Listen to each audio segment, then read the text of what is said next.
Good evening. Hello, everyone. This is Nanette Buchanan with iPen Designs, interviews and conversations with Felice Reeves, myself, and our guest is Aaron Woodson. We're finding out a whole lot of stuff about Mr. Woodson. He was a poet at 15. He was throwing Nanette, a Mac Daddy poet. He was throwing it up at 15. At 15. And simple poems, simple lines. Simple. You want to be with me or you going to be with him? Right. That's it. You was straightforward. Don't be behind the bushes. Be around That's the bushes. Right. Get it out in the open. What you going to do? But that's usually the beginning. I can remember, I mean, if you think about the poems that we learned when we were younger, roses are red, violets are blue. It wasn't something that took a whole lot to do, but you could expand on that once you got older. But as a youngster, it was just simple, so I appreciate that. I appreciate that with you. Did you find yourself, you said that was a way of changing, the aura where you were then. At 15, you started out, and of course you were already in school and everything else and doing what what kids do. And then going into the military and still writing. And now as an adult writing. Do you go back and change your poems? I do sometimes if I feel like I need to, kind of change something, like maybe replace a word, make it sound better. Because, But you don't go back and change the gist of the poem. No, I don't. Okay. I've asked a lot of poets that question because of the simple fact that where your mind was when you were 15 and then where your mind was when you were in the military. It's like a preserving of that time period. Right. And I like to do that. It's kind of like a museum. I like to keep my keep, I still to this day I have this old torn, beat up portfolio folder of poems, and I write whatever I could put my hands on, and some of these poems I wrote on napkins, some of them I wrote on I would write on like scratch paper, whatever, and they're still laying around. I plan on probably using them one day for maybe. Yes, by all means. I mean, we all have that background of writing and I don't know about you, but I do know about myself. I have pads and stickies and stuff all over. If a thought comes up, I've got to write it because at this point now being a lot older than and I, like you, started when I was in high school, started when I was in college. Now that I'm older, it's like, I didn't remember it then. So I know I'm not going to remember it now. I need to write that stuff down. I can't remember how the flow goes. I just don't remember that. So how did that affect you being active? Like, you see all of this around you. You see all of these countries you've been to. You see all of the difference in lifestyles and the difference in romance, the difference in friendships, the difference in how people interact. Yeah. And you couldn't get to that pen and that pad. What did that feel like? It kind of did do something to you, like if I didn't have access to a pen and paper, and I was busy, doing the mission because I had to be focused. You felt like, man, it's kind of like like being in the military. I would have like my weapon, or something, or like having a Bible with you. It felt like you were disarmed, and that's kind of how I felt not having access to that. But a lot of times I would have it in my mind, like, okay, I would be thinking of something and I'm like, okay, maybe when I get home, I can jot it down real quick. Yeah. But sometimes you lose it because it's like, oh, dang, what would it? Right. But that must have been just for you. So instead of the world, right? That was for you. So I have a question that probably goes in a little different direction. Because, yes, you have a gift, but there's a business around your gift, right? Yes. And so how do you as a person with this great talent, understand the business side of putting your gift into the world? Because I feel a lot of people, fail in that side of it. So tell me your thoughts and how'd you get to that understanding? I mean, to be honest with you, I think when I first started personally, I mean, I didn't know what I was really doing.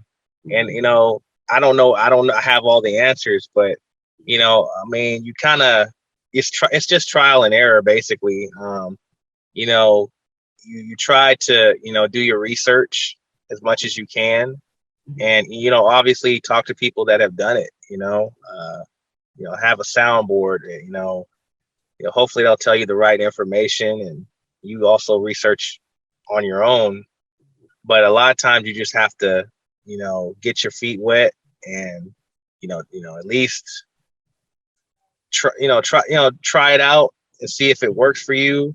Obviously I can't speak for everyone else, but I mean, you know your situation better than probably other people will. Mm-hmm. So you just have to be careful. I mean, like, I would say the finance aspect of it, understanding, what you're spending on how to, publish your book, mm-hmm. Making sure that you keep an account of that, keep a watchful eye on that, because there are some shysters out there that will try to, gouge you and, mm-hmm. Take advantage of you. So mm-hmm. you need to make sure that you always read what you're signing. I would tell people out there, ask questions. Don't be afraid to ask questions. Mm-hmm. And then if you have to, maybe bring some legal representation with you. Because, I mean, especially like as the more you write, especially if you're making it a career, mm-hmm. you want to be able to be protected. You want your copyright to be protected. You want your royalties to be paid correctly, because you become a brand, right? And so once you become a brand, it's a whole, like, it's marketing. And I'm still learning that even now. It's an ongoing thing. Yes. It never stops. Absolutely. Now, do you, speaking of marketing and branding, so is there a separation between Aaron Woodson and the books you write? Are they uniquely connected? And I don't want to lead you into this question, but some books stand alone depending on the topic and what they are, right? So just tell me, how do you see yourself? Is it one and the same, or is there the books and then Aaron Woodson as a brand? Me personally, I believe they're one and the same. Mm-hmm. I mean, my brand and who I am outside of my brand, they're pretty much, they all tie together. I mean, it's still me. It's still my voice. It's still my likeness. It's still my words, and they pretty much, I mean, even though they're on two different spectrums, but they're still me. It's still, yeah.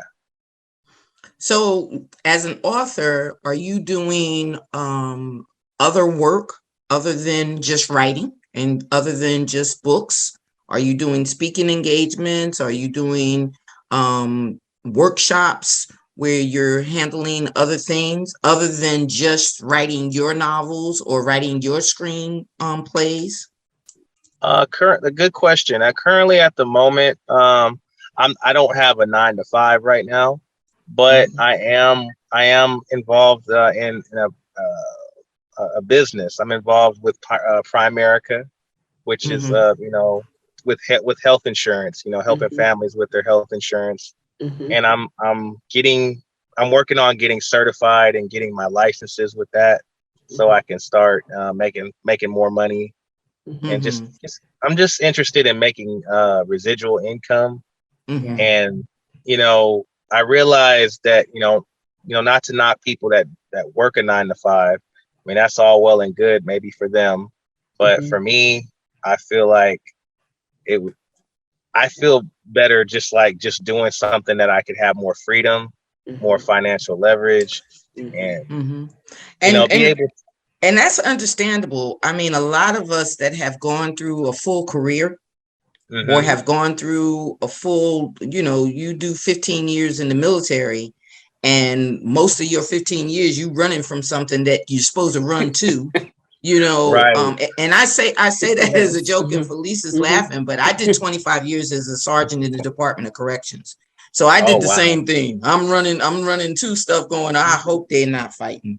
You just, that's just something that you just, I know that's what I get paid for, but I definitely don't want to fight today, not today, so I understand, like you said, after you've done so many years of that, and you have this talent, you have this creativity, and you see it as this is a part of you now that you're giving to others. Yeah.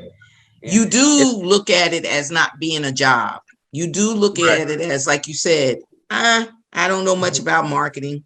I don't know much about business, but the business world sees that as a business.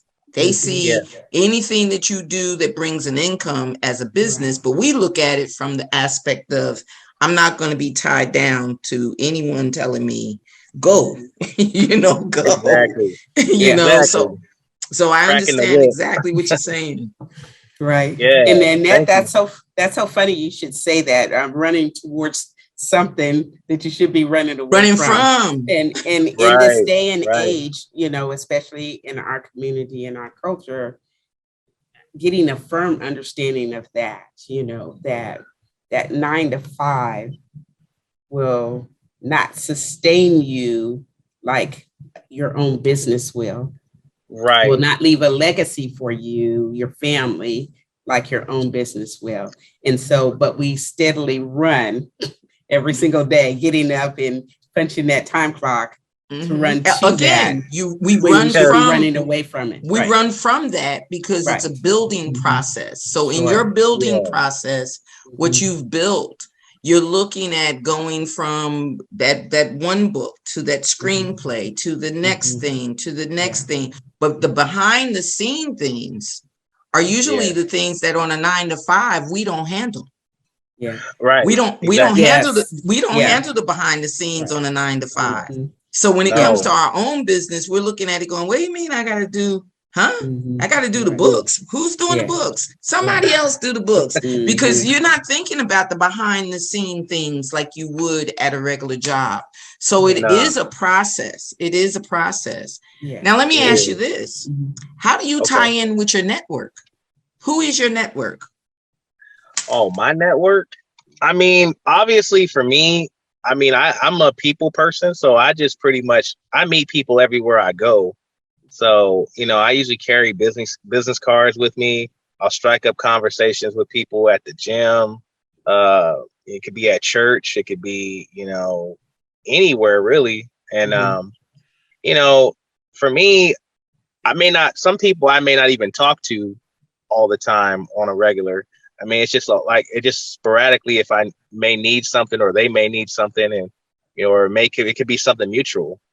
And so that's how it kind of fits together, or somebody refers someone else to me, and or I'm referred to someone else through another person. And that's what we're going to get into in our next episode. We're going to talk about collaborations. We're going to talk about collaborations with Mr. Woodson and find out exactly who are these people that he's talking to. who are these people that he's dealing with? So we want you to join us every Friday. This is the end of episode 3, and we're going to go into episode 4. So stand by, people. Tune in next week. Thank you.